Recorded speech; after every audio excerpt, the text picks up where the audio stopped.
and up towards it, all.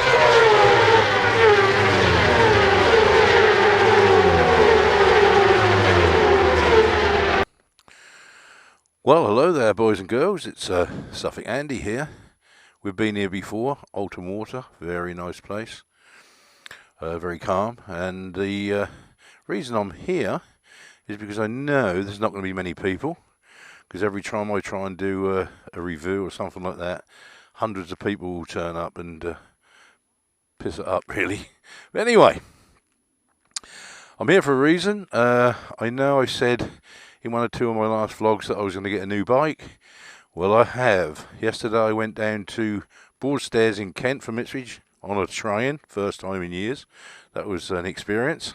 And met up with a chap there who sold me this bike. And there she is, a Harley Davidson 1200 Sportster.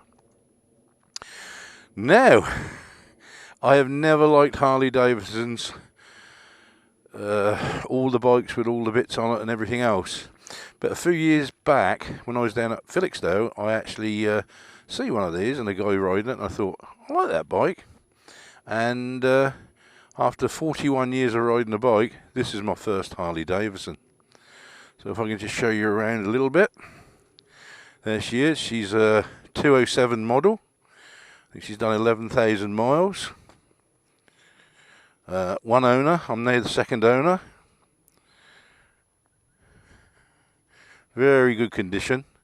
Virtually like a brand new bike, really. There's not anything that's not mind-blogging on it needs changing.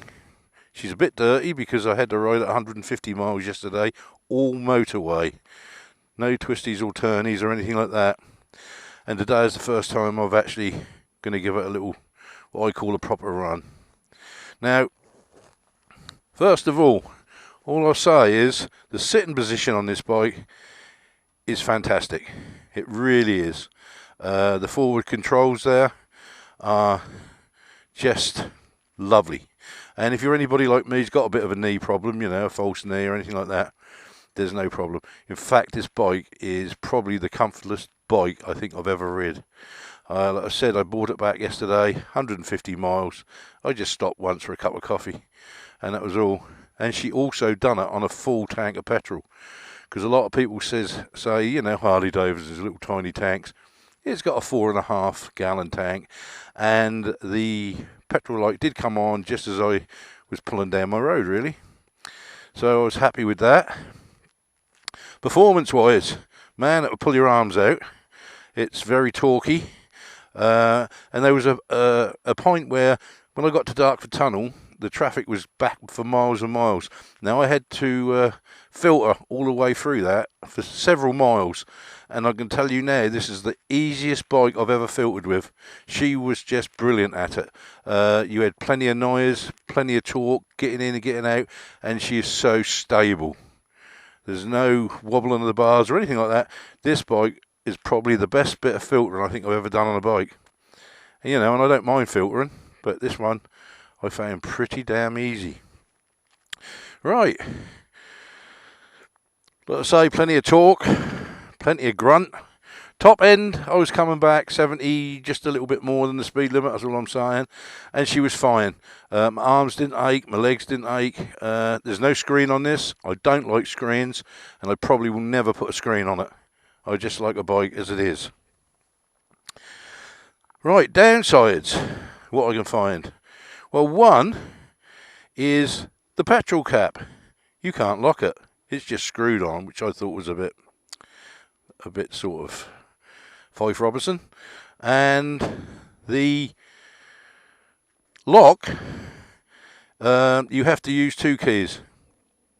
It doesn't lock, you know, on your own bike on the lock here. It does not lock here. You have to do it. So every time you turn it off, you then have to put the key in and lock it, which I felt was a bit, yeah, I think they could have done better there, probably. Now, a lot of people say with these bikes, the mirrors are too small.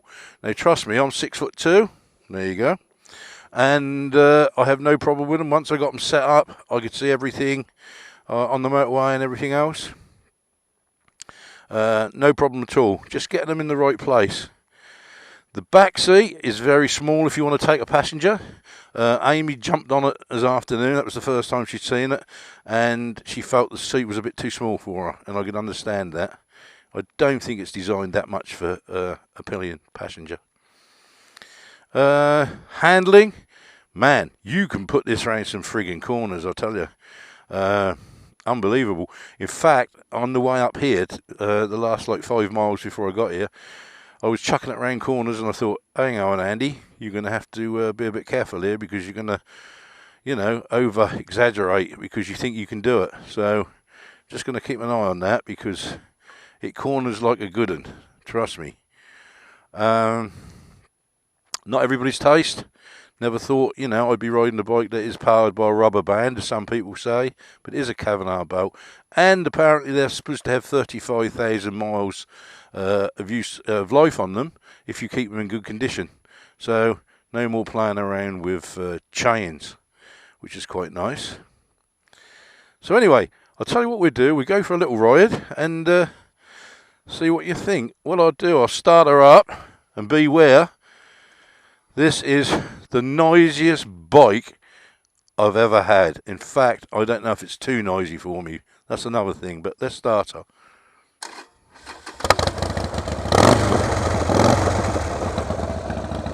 As you can see, it's very noisy. Right, we're out on the open road now, going back to Ipswich. All I'll say is to Anthony in Broadstairs, thanks mate for selling me the bike. It ran back all the way with no problems whatsoever. It was a brilliant ride. Thank you, mate. Another thing that I found with it is a downer really, is the kickstand. I'm always used to a bike with a centre stand as well. So it's got this kickstand, and if you look at it, it is very sort of wishy-washy really. I should have shown you in the earlier vlog, but if you notice, the kickstand is just like a piece of tin. I think they could have done better with that actually, but I'm not complaining. But as you can hear, she's very loud. Corn as well.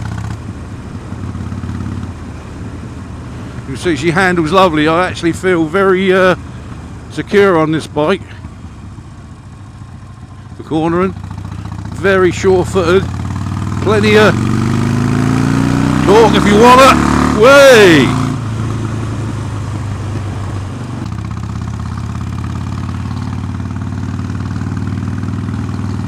Very punchy. There's no doubt about it. I'm happy with it. Glad I got it. Glad I've got a Harley now. It's not that I want to be in the Harley club or anything like that, or some people say they think they're elitist. No, it's nothing like that at all.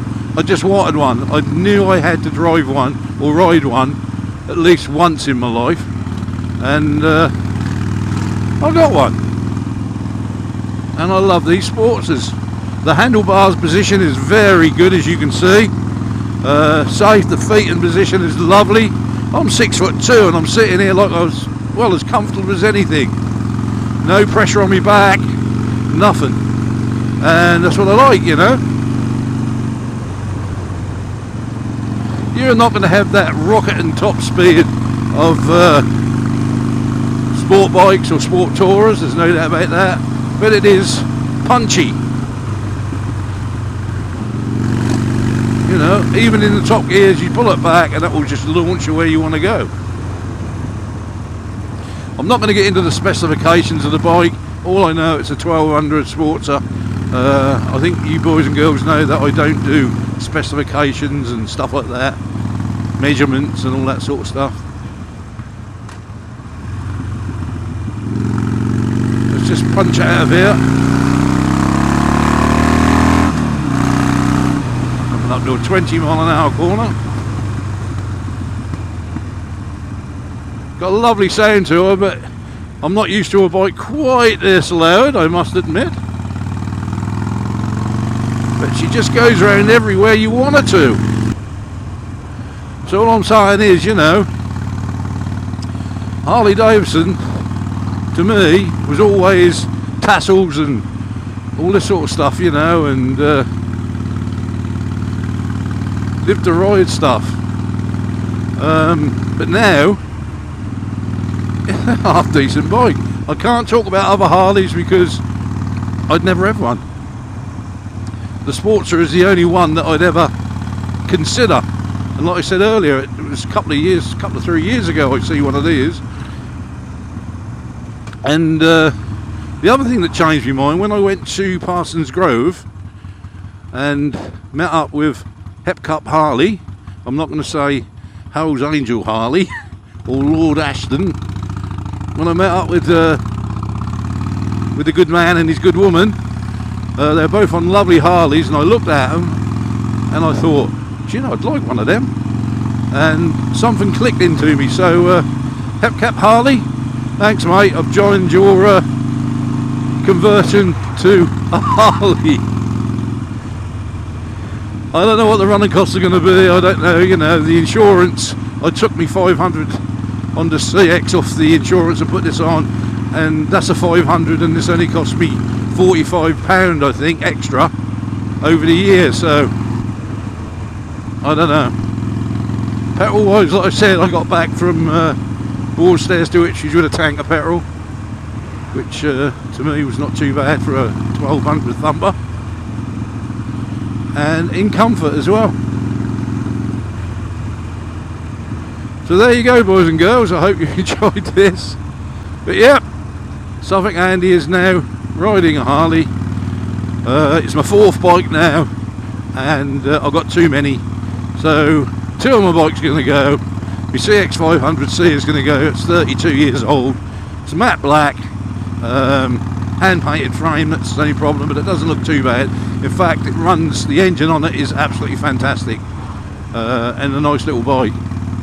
And sorry to say, the Virago has got to go.